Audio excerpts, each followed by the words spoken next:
彥文是從我 PTT 時代就認識超過10多年的老朋友。很多人愛談巴菲特，但我總說，如果台灣真的有人能成為像巴菲特那樣的投資家，在我認識的人裡面有一個人真的有機會做到，那就是今天的主角陳彥文。只要1999年就開始進到股市，所以今年等於正好20年，差不多快20吧。暫時想一個詞，叫做複利實踐家。对啦，因為報酬率沒有特別高啦，所以是慢慢滾上去。最紅的大家比較叫 Stasis。對，那個就 PTT 的 ID 啊。PTT ID。對吧？為什麼會取這個字？因為我高中的時候有在玩魔法風雲會，對，然後那是魔法風雲會的一張牌的名字，牌的意思是靜態平衡，對，就是它是一個很複雜的法術，就對，規則很複雜的法術，我覺得很好玩，就用那個 ID。但是你好像不只在股版，因為我在對啊 ，trading。對啊 ，option 版啊 ，trading 版啊，然後 trading 的版主我也当過幾年這樣子，對啊。那像那個時候，因為你剛開始進 PT 進股版的時候，那時候你是怎麼利用 PT 來學習的？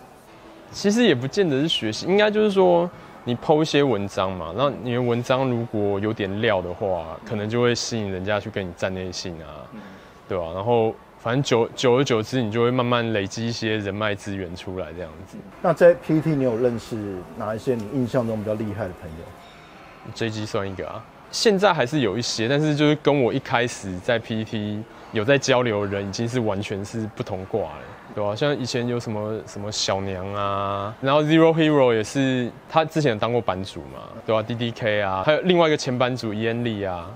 然後 Frank 啊，其實很多啦。你覺得當年的 PTT 的風氣跟現在有什麼差異嗎？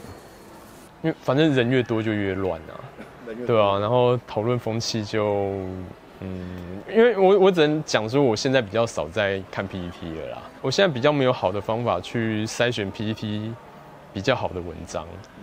對，所以就是隨機看看，有看到算賺到，沒看到就算了這樣子。就說你一開始投資17歲，那時候已經是高中還是大學啊？要升大學。升大學。對，還沒有，那時候還沒有滿18歲，所以是拉着家人去開戶。那個時候你是先看了一些書才買股票，還是？對啊，也是看書啊，對啊，然後買四季報來看啊。因為那時候像是例如說，我看什麼專業投機原理那些。大概也是看人家開，就是網絡上的高手開的書單啊，人家開什麼書單我就買什麼書來看，對吧？所以其實家裡寰宇的財經的書很多啊。OK， 你說最早就17歲開始讀巴菲特嘛，所以你巴菲特，我好奇哦，你有他多少藏書？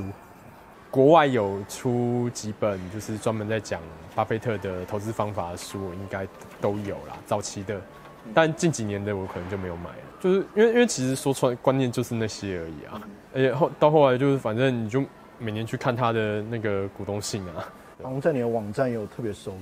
對，我就自己弄一個網頁，然後把就是幾十年來的股東信，甚至早期合夥時期的股東信，通通都收集在一起這樣子。對，在這個應該說這一派來講，你還有誰是你比較在追隨的？彼得林區啊 ，Greenblatt 啊，他有提出一個叫什麼 Magic Formula。就是魔法公式，簡單來講就是挑便宜的高品質公司啦。某個程度上跟巴菲特的觀念是同一掛的，但是他的方法就比較像是一些，就是我有一段時間很喜歡看論文，就是方法比較類似論文的做法，篩選一籃子的股票，然後平均分散去投資，对吧？然後每年換股一次這樣子。對，我現在的方式可能也是類似這樣子。但我當然有做一些我自己的調整。你覺得現代人對巴菲特最大的誤解是什麼？應該是說，大家都會去注意現在的巴菲特，像例如說，他有講說他喜好的什麼持有期間是永遠，然後他持有可能都是就是超級大箱，對，因为可能都是股本非常大的股票了。很多的達人也是想說，哦，因為巴菲特都挑大型股，所以我們要從大型股去選。可是可能很多人沒有考量到一個點，就是說早期的巴菲特他買的可能都是相對比較小型，而且可能是有點類似煙屁股的股票，但是他那個時候報酬率是比他近年的報酬率高的。但這個不是說巴菲特現在比較不行，而是說因為他的資金太大了，他只能挑這樣子的股票去投資。因為你挑一些股本小投資，就算你把整間公司買下來，可能對他的績效貢獻0.1%不到，根本沒有意義。你去年有參加那個波克夏股東會？對，其實去那邊真的只是去感受氣氛而已，因為你想說這幾年的波克夏股東會已經都有直播了，但是我自己的想法就是說，巴菲特跟孟格這2位年紀都已經非常非常大了，然後我又當人家的 fans 當了這麼多年，總是要在他們2老還在的時候去朝聖過一遍，對，有點像是就是圓一個年輕時候的夢想。2003到2004，那時候你的資產從30万放大到420萬，它的中間大概是什麼樣的過程？哦，其實你看線圖就知道啊，03到04從3000多，差不多4千出頭吧，4000出頭，然後沿路漲到7000點，那一年之內的事情啊。对吧？我就沿路壓選擇權壓上去而已。對，因為那個時候整個指數的波動跟現在那種指數的波動是沒辦法比的。指數1年100%是比較還看得到，現在指數1年20-30%就很了不起了，對啊。波動有慢慢，就是指數本身的波動慢慢在變小了。那你自己印象中哪一次慘賠是你印象最深刻的？最大的當然就是319槍擊案啊，对，一口氣2天就賠掉6-7成。期貨的部分幾乎沒有。对啊。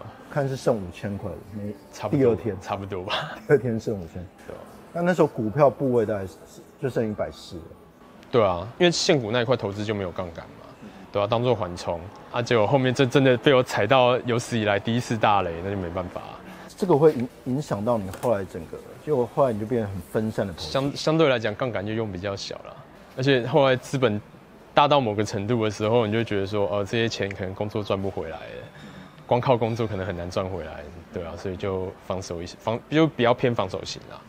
資金量放大了之後，你自然就可以有比較多的標的可以選。我可能像我可能在08年的時候，可能是每檔50萬，對，每檔50萬，然後分個10幾20檔之類的。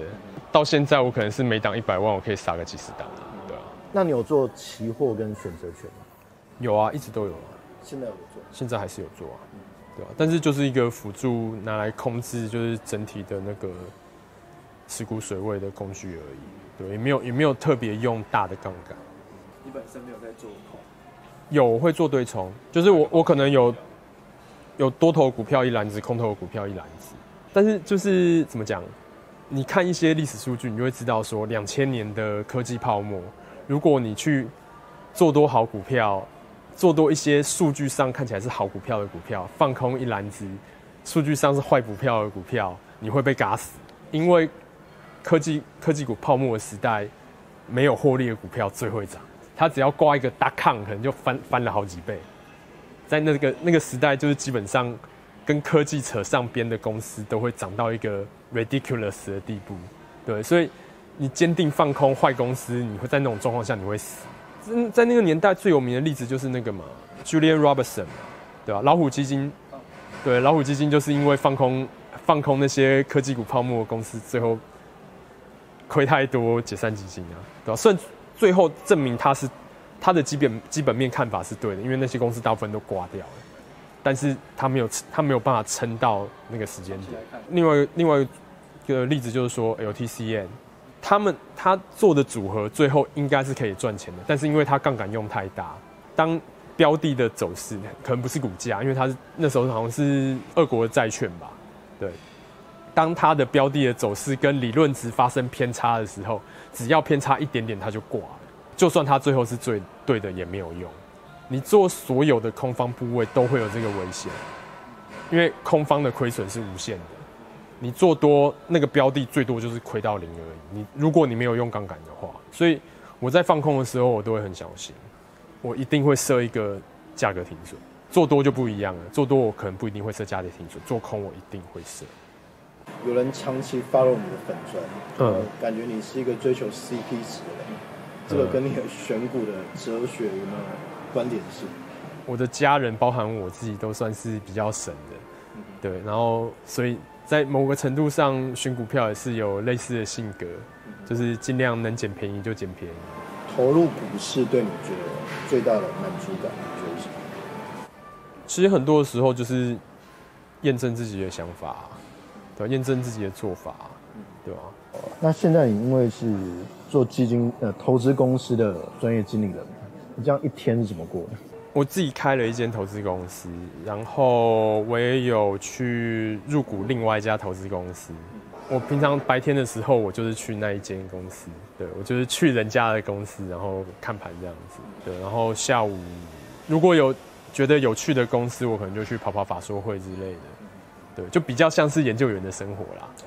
就我早上可能是交易員，下午是研究員，對，或者說早上覺得盤勢沒什麼意思的時候，我也是研究員，就是一直看報告，對啊。这個贏大盤，只要贏大盤就好，這個心態大概是在什麼時候開始建立？08、09之後吧，就是看論文看得最兇的那個時期。就是其實像是去找所謂的價值溢酬，你可能就會找到一大堆的相關的論文，動能、價值、小型，哦，這幾個都是有經過長期的回測去被證實說在長期可以獲得一些超額報酬。你贏大盤10個百分點，你可能如果說你是基金經理人的話，你贏大盤10個百分點，你已經是超強的。那之前的話是因為年輕還是什麼原因？你是追求絕對報酬？因為那時候 follow 的對象都是我在網絡上看到一些我覺得他們是高手的人。哦，我在 PT 上每年都可以看到有人每年賺個1倍，對，但是那些人一定擔負了相對的風險，他可能很集中，他可能槓桿用很大。那很不幸的，我們看到的只會是成功的那些人，對，那些同樣用很大的槓桿，同樣很集中，賠到爆的你可能看不到，对，存活者效應嘛。但是後來就是因為就剛講看了很多論文，然後那些論文的回測可能是都可能是20年以上起跳的，有些回測可能是百年等級，对。然後我就覺得說，時間拉長的話，你大部分的人報酬最高就是到那個水準而已。那個時期之後，我就慢慢偏向說追求相對報酬，不是絕對報酬。我不知道你像个大賠，不管是大中或大賠，你的心裡是用什麼機制平衡？應該是說，我大概可以知道說我在什麼樣的盤勢下可以賺錢，在什麼樣的盤勢下會賠錢。那只要就算我賠錢，但是如果我已經知道說在這樣子的狀況下，我本來就應該賠錢，我的心理壓力當然就不會那麼大。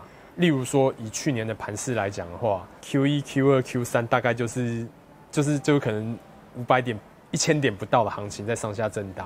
我自己算是均線流啦，對，所以說你一直在均線上下擺盪的時候，我不賠錢我就偷笑啦，對吧？尤其是 Q3 的時候最慘，一突破均線就直接下來，根本連均線連慢慢飄上去的機會，讓我在打平的狀況下出場都沒有辦法，對，所以我去年 Q3 其實蠻慘的，對吧？雖然 Q4 就通通都補回來了，但在那種狀況下，好。我知道這是我應該賠的錢，然後我也真的賠了錢，對吧？那除了就說沒辦法，這個盤不是我的盤，對吧？就告訴自己這樣子而已啊。你之前有看過這個悲劇8原則嗎？我覺得不是賭啦，股價漲我就知道它財報好，自己就是靠財報選股啊。你想找的就是這種，法人也不多，但是你覺得它被低估，暫時的賬面上的虧損我願意去吃。看法上如果有旗艦，而且還要所謂的 make sense， 我只能講說是不同的流派。